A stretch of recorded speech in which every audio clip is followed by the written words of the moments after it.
Hey, what's up, everybody? BDO44 coming at you with another video. Okay, the Los Angeles Lakers do play this evening at the Target Center in Minnesota against the Minnesota Timberwolves, and it's going to be a situation where you don't really know who the Timberwolves have suited up for the most part in terms of some of their key players on their bench. We're certain that Jaden McDaniels is going to be out, but for example, Patrick Beverly is going to be probable, or rather questionable, with a Q, and several other players on that bench are just all over the place in terms of their availability this evening. So, one thing's for certain: they will have their stars. Uh, D'Angelo Russell, Anthony Edwards, and Carl Anthony Towns will be available this evening. Carl Towns is coming off a game that basically will rival all of the legendary games of all the big men who've played this game. He had 60 points, and he did it in demonstrative fashion. Um, just absolutely and utterly dominating. And you think about the Lakers and their small ball issues, and then you consider what it is that he did, and you just don't like what is coming for you if you're a Los Angeles Laker fan. We're coming off two of the worst, most embarrassing types of losses you'll find, where we set new lows for ourselves and gave ourselves some record lows in the first quarter in terms of how we've come out and allowed teams to get out to great starts against us. Our defense has been non-existent. Our offense has been uninspired, and we have looked about as inept as we have at any point in the season. Um, Seems like some guys have mailed it in. Seems like some guys aren't, um, really checked into this thing anymore. You're hearing about Carmelo Anthony talking about now he's ready to move on, maybe even going back to Denver, play with the Nuggets, just in time for Jamal Murray to come back too. So if they do that, that'll be a big deal, obviously. But you see that the Lakers have made no adjustments to their roster. They haven't called up any G League players. I'm listening to people talk about Mac McClung and how great of a prospect he is, and how great he's playing, and how he's just doing great things. And I'm just looking at our team, and I'm like, we could really call him up and not have any issues, and probably have him as a piece to really move forward with, that can help us with young legs and another point guard to help, do the things that Russell Westbrook isn't able to. And it's just the ineptitude of this front office and how they've handled things.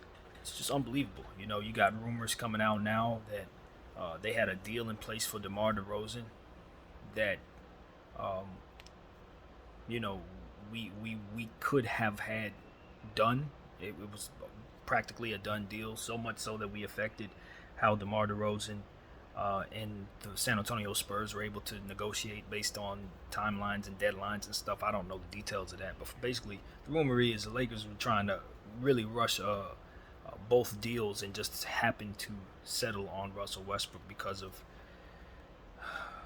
maybe it was LeBron. That was what reports say, that he pushed for it. So basically, DeRozan was a Laker, and we botched that. So because we didn't want to give him his third year, I guess, I don't know, but you just think about all of the things that the Lakers have in front of them, all of the troubles that are ahead, and then you think about the front office, and you realize they need to make some changes before they're ready to make their best move, which needs to be making trades to get assets. So Rob Pelinka, in my opinion, I think we're at a point where enough bad news has come out, and enough nothing has been done, basically a whole lot of nothing, to where we're at a point where as Laker fans, we're starting to think about how we can move forward without him as well.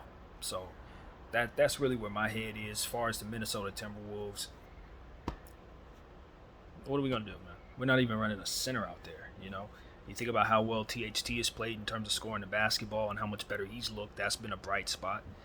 Um, Obviously Malik Monk has played a great game all year long for us. He's been great, but it's been all for naught because of the how poor this team has played.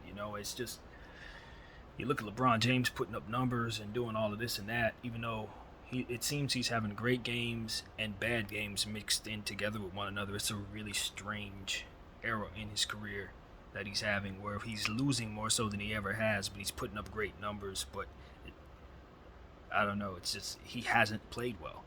I mean, I don't know how else to put it. It's either he's been legendary or he hasn't been up to par. It's no in between right now. And I feel like that's a reflection of what I said is going on with the team in a way. It's like they're reflecting that in and of itself. It's either we play well enough or we're not doing nothing. And it's like, the team has so many different issues. Obviously, you just want this season to end. We're at a point where we have 14 games left, including the one we play tonight. And I'm honestly just hopeful that these games hurry up and run out. That's where I'm at with it. Let's just end this season, accept our fate, give the fantastic pick to the Pelicans and see what it's going to turn into and just regret it. And then go forward and trying to figure out how you're going to trade Anthony Davis and or LeBron James to buy ourselves a future. And get the right GM in place that can execute a record-setting deal that'll get us the best return ever made, because that is what we deserve in return for LeBron James, who's going to move mountains with his presence alone to wherever he ends up. So that's where I'm at. I don't know where everybody else is. We could talk about how D'Angelo Russell may likely go off for 35, 40 points tonight because he's going up against an old team that gave up on him, and I'm sure he's very much enjoying watching us suffer just like the rest of a lot of old Lakers are. Seeing as they're all successful, and thinking about how Josh Hart is going crazy for the Portland Trail Blazers and may single-handedly be the reason why we don't make the playoffs simply because of how great he's playing and how he's going to lead his team.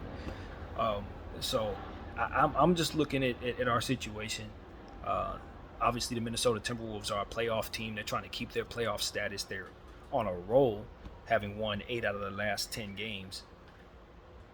You just know they're going to destroy you. Karl Towns is coming off a 60-point game. You're going to get beat. I mean, there's no way around it. It's just one of those type of situations, especially if Patrick Beverley plays. He's just going to be an irritant out there. You think about guys like Josh Okogie, who plays defense, tough guy. If I'm not mistaken, his name is Jordan McLaughlin. He plays well. Jalen Noel, player the Lakers should have kept. He's over there kicking butt. I mean, I like their team this year. I think Minnesota has put together something that's really going to be able to carry forward. Jared Vanderbilt is obviously another player you consider. Fantastic rebounding player, tough player. I don't know if he's going to be able to go tonight. I might have said at the beginning of the game who exactly was missing, but I've forgotten since. But at the end of the day, they're going to have players in and out of the lineup, but it won't be Anthony Edwards. He's probable. It won't be D'Angelo Russell. He's playing, and it won't be Karl Towns, who will be out there taking advantage of the size situation. It's going to be a beautiful game for him. He could very well score 60 again, and I'm not kidding. This may be the first time in history since Wilt Chamberlain where a center scores back-to-back 60-point games in a row, because I can totally see where we won't have anyone guarding him that will be taller than 6'9" tonight. No one's guarding him at all. And for a guy to be that hot, and you think about the fact that he's been shooting so well from behind the arc, clearly we don't have anybody who's going to guard that. I just know what I'm signing up for. It's just, we would need players to not play. The guys would just have to simply decide not to suit up in order for us to have a chance tonight. That's how bad this is. And like I say, it's not about effort. Guys can come out and play hard. You can have a good game out of Austin Reeves, have a good game out of THT. Those things can happen. But what I'm saying is, you're not going to have an advantage when they're getting so many easy buckets on the inside with Karl Towns and so many easy three-point shots with our lackadaisical defense on the perimeter. Certain things are just tendencies, and those tendencies are losing tendencies. So you can project forward and see where they're going to take place before they even happen, because it's just a product of what it is that we put on the floor. So that's why I'm saying I just want these 13 games, 14 games to hurry up and just end. As a fan, I'm done with this season. I've been done with this season for weeks, and I don't have any real hope for the future. The things that I want to see the Lakers do, they haven't done. It seems like they're at war with one another instead of finding solutions for this team. We should have been had a center. We should have been had certain things. Certain things should have been in place already. We should have been called up 3 and 4 different guys from the G League to help our team look better. We should look like the Portland Trailblazers right now with 3 or 4 starters from the G League. Like, that's what they have going on. That's what we should have going on. They're not doing the things that would help them in any way. The games seem to be getting worse to where we're creating new lows for ourselves and allowing opponents to set records against us. This is one of the worst Los Angeles Laker teams ever assembled, and they've performed as poorly as any Laker team probably ever has with championship aspirations, and even as bad as some of the ones who didn't. So I don't know what they're going to trot out there next year, but judging by what I'm seeing, it's probably going to be just as bad as this, because they haven't made any moves that would make me think that they're going to do things differently. So I expect us to be bad then too. And so, that's what it is. Congratulations to the opponent ahead of time, and if we happen to upset them, it's going to be because they didn't do their job. It's not going to be because we outplayed them or overwhelmed them in any way. I hate to say it, but we just don't have the personnel today. And that's what it is to be a Laker fan in 2022. Yeah. I'm going to watch as much of this game as I can stomach. Hopefully they make me look foolish. I always say that. I always leave room for being wrong. But Carl's active. That's a 7'1" guy that shoots threes better than any 7'1" guy, not named Dirk Nowitzki. I'm not certain we won't see him score over 60 points tonight. I'm not certain of that. I'm just so ready to fire and wave all of them. Not named Austin Reeves, THT, Malik Monk, Stanley Johnson. And I'm sure Wenyen Gabriel in there is in there as well.